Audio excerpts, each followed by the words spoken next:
بسم اللہ الرحمن الرحیم۔ السلام علیکم۔ واقعہ کربلا۔ نبی رحمت صلی اللہ علیہ وآلہ وسلم کو دار پناہ سے دار بقا کی طرف رحلت فرمائے۔ ابھی 50 برس ہی گزرے تھے کہ 21 سن ہجری میں عراق کے شہر کوفہ سے کچھ فاصلے پر کربلا کے مقام پر لشکر یزید نے فرزند رسول حضرت سیدنا امام حسین رضی اللہ تعالی عنہ کو سفر کی حالت میں ان کے اہل و عیال اور رفقا سمیت تیغ جفا سے شہید کر دیا۔ خلافت راشدہ کا 30 سالہ دور حضرت امام حسین رضی اللہ تعالی عنہ پر مکمل ہو چکا تھا، اور پھر ملوکیت بادشاہت کی ابتدا حضرت امیر معاویہ رضی اللہ تعالی عنہ سے ہوئی۔ جب 60 سن ہجری میں حضرت سیدنا امیر معاویہ رضی اللہ تعالی عنہ کا انتقال ہوا اور یزید ان کا جانشین بنا، تب تخت حکومت پر بیٹھتے ہی اس کے لیے سب سے اہم مسئلہ حضرت سیدنا امام حسین، حضرت سیدنا عبداللہ بن زبیر اور حضرت سیدنا عبداللہ بن عمر رضی اللہ تعالی عنہ سے بیعت لینے کا تھا، کیونکہ ان حضرات نے یزید کو امیر معاویہ رضی اللہ تعالی عنہ کا ولی عہد تسلیم نہیں کیا تھا۔ اس کے علاوہ ان حضرات سے یزید کو یہ بھی خطرہ تھا کہ کہیں ان میں سے کوئی خلافت کا دعویٰ نہ کر دے، اور کہیں ایسا نہ ہو کہ سارا حجاز مقدس میرے خلاف اٹھ کھڑا ہو، جبکہ حضرت سیدنا امام حسین رضی اللہ تعالی عنہ کے دعوی خلافت کی صورت میں عراق میں بھی بغاوت کا سخت اندیشہ تھا۔ ان وجوہ کی بنا پر یزید کے پیش نظر سب سے بڑا مسئلہ اپنی حکومت کی بقا اور اسے تحفظ دینا تھا، لہٰذا اس نے ان حضرات مقدسہ سے بیعت لینا ضروری سمجھا۔ چنانچہ اس نے مدینہ منورہ کے گورنر ولید بن عقبہ کو حضرت سیدنا امیر معاویہ رضی اللہ تعالی عنہ کے وفات کی خبر دی، اور ساتھ ہی ان حضرات مقدسہ سے بیعت لینے کے لیے سخت تاکیدی حکم بھیجا۔ ولید نے حضرت سیدنا امام حسین رضی اللہ تعالی عنہ کو حضرت سیدنا امیر معاویہ رضی اللہ تعالی عنہ کی وفات کی خبر دی اور یزید کی بیعت کے لیے کہا۔ آپ رضی اللہ تعالی عنہ نے تعزیت کے بعد فرمایا کہ میرے جیسا آدمی اس طرح چھپ کر بیعت نہیں کر سکتا، اور نہ میرے لیے اس طرح چھپ کر بیعت کرنا مناسب ہے۔ اگر آپ باہر نکل کر عام لوگوں کو ان کے ساتھ ہمیں بھی دعوت دیں تو یہ مناسب ہوگا۔ یزید کی بیعت حضرت سیدنا امام حسین رضی اللہ تعالیٰ عنہ کو قلبی طور پر سخت ناپسند تھی، کیونکہ وہ نااہل تھا۔ اس کا تقرر بھی خلفائے راشدین کے اسلامی طریقہ انتخاب کے بالکل خلاف ہوا تھا، اس لیے آپ احتجاجاً اس کے خلاف تھے، اور دوسری طرف حالات اجازت نہیں دے رہے تھے کہ آپ علن اس کے خلاف آواز بلند کریں، لہٰذا آپ رضی اللہ تعالیٰ عنہ نے اپنے اہل و عیال اور عزیز و اقارب کو ساتھ لے کر مدینہ منورہ سے مکہ مکرمہ کی طرف ہجرت فرما لی۔ آپ رضی اللہ تعالیٰ عنہ کے مکہ مکرمہ پہنچنے کی خبر سن کر لوگ جوک در جوک آپ کی خدمت میں حاضر ہو کر زیارت کا شرف حاصل کرنے لگے۔ جب اہل کوفہ کو حضرت سیدنا امیر معاویہ رضی اللہ تعالیٰ عنہ کے انتقال کی خبر ملی اور انہیں اس بات کا علم ہوا کہ حضرت سیدنا امام حسین رضی اللہ تعالیٰ عنہ نے یزید کی بیعت سے انکار کر دیا ہے، تو انہوں نے سیدنا امام حسین رضی اللہ تعالیٰ عنہ کے نام ہزاروں کی تعداد میں خطوط لکھے کہ آپ جلد از جلد کوفہ تشریف لے آئیے، مسند خلافت آپ کے لیے خالی ہے، ہمارے اموال اور ہماری گردنیں آپ کے لیے حاضر ہیں، سب کے سب آپ کے منتظر و مشتاق ہیں، آپ کے سوا کوئی ہمارا امام و پیشوا نہیں، آپ کی مدد کے لیے یہاں لشکر مہیا و حاضر ہے۔ امام عالی مقام نے جب اہل کوفہ کے خطوط و وفود میں ان کے جذبات، عقیدت و محبت، جان و مال قربان کرنے کی تمناؤں اور کفانے کی التجاؤں کو دیکھا تو فیصلہ کیا کہ حالات معلوم کرنے کے لیے پہلے اپنے چچازاد بھائی حضرت مسلم بن عقیل رضی اللہ تعالیٰ عنہ کو بھیجا جائے۔ چنانچہ آپ نے انہیں اہل کوفہ کے نام ایک خط دیا اور فرمایا کہ آپ کوفہ جا کر بذات خود براہ راست حالات کا صحیح اندازہ لگا کر ہمیں اطلاع دیجیے۔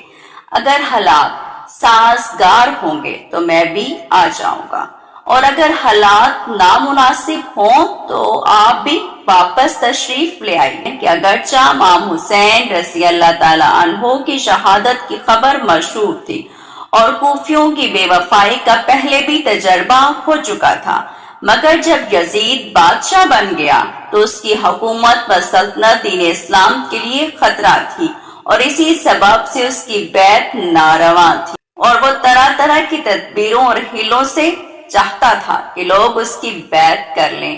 ان حالات میں کوفیوں کا واپسِ ملت یزید کی بیعت سے دستکشی کرنا اور حضرت امام حسین رضی اللہ تعالیٰ عنہ سے طالب بیعت ہونا امام پر لازم کرتا تھا کہ ان کی درخواست قبول فرمائے جب ایک قوم ظالم و فاسق کی بیعت پر راضی نہ ہو اور صاحب استحقاق اہل سے درخواست بیعت کرے۔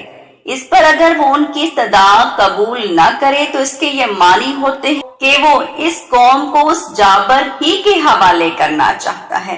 امام حسین رضی اللہ تعالیٰ عنہ کو اگر اس وقت کوفیوں کی درخواست قبول نہ فرماتے تو بارگاہ الہی عز و جل میں کوفیوں کے اس مطالبے کا امام حسین رضی اللہ تعالیٰ عنہ کے پاس کیا جواب ہوتا کہ ہم ہر چند در پہ ہوئے، مگر امام حسین رضی اللہ تعالیٰ عنہ نے بیعت کے لیے راضی نہ ہوئے۔ بدی وجہ اسی لیے ہمیں یزید کے ظلم و تشدد سے مجبور ہو کر اس کی بیعت کرنا پڑی۔ اگر امام حسین رضی اللہ تعالیٰ عنہ ہاتھ بڑھاتے تو ہم ان پر جانیں فدا کرنے کے لیے حاضر تھے۔ یہ مسئلہ ایسے درپیش آیا جس کا حل بجس اس کے اور کچھ نہ تھا کہ حضرت امام حسین رضی اللہ تعالیٰ عنہ ان کی دعوت پر لبیک فرماتے۔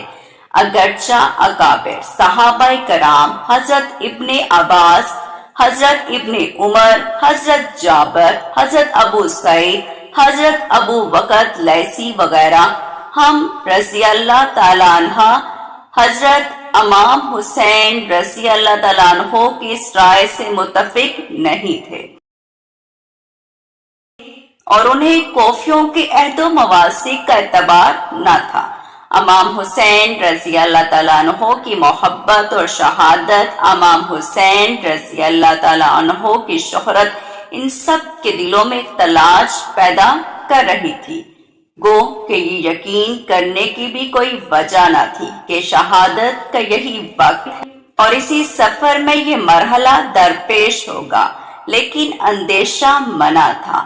حضرت امام حسین رضی اللہ تعالیٰ عنہ کے سامنے مسئلے کی یہ صورت درپیش تھی کہ اس استدعا کو رد کرنے کے لیے عذر شرعی کیا ہے۔ ادھر ایسے جلیل القدر صحابہ علیم الرضوان کے شدید اسرار کا لحاظ، ادھر اہل کوفہ کی استدعا رد فرمانے کے لیے کوئی شرعی عذر نہ ہونا، حضرت امام حسین کے لیے نہایت پیچیدہ مسئلہ تھا، جس کا حل بجز اس کے کہ کچھ نظر نہ آیا کہ پہلے حضرت امام مسلم رضی اللہ تعالیٰ عنہ کو بھیجا جائے۔ اگر کوفیوں نے بدعہدی و بے وفائی کی تو عذر شرعی مل جائے گا، اور اگر وہ اپنے عہد پر قائم رہے تو صحابہ کو تسلی دی جا سکے گی۔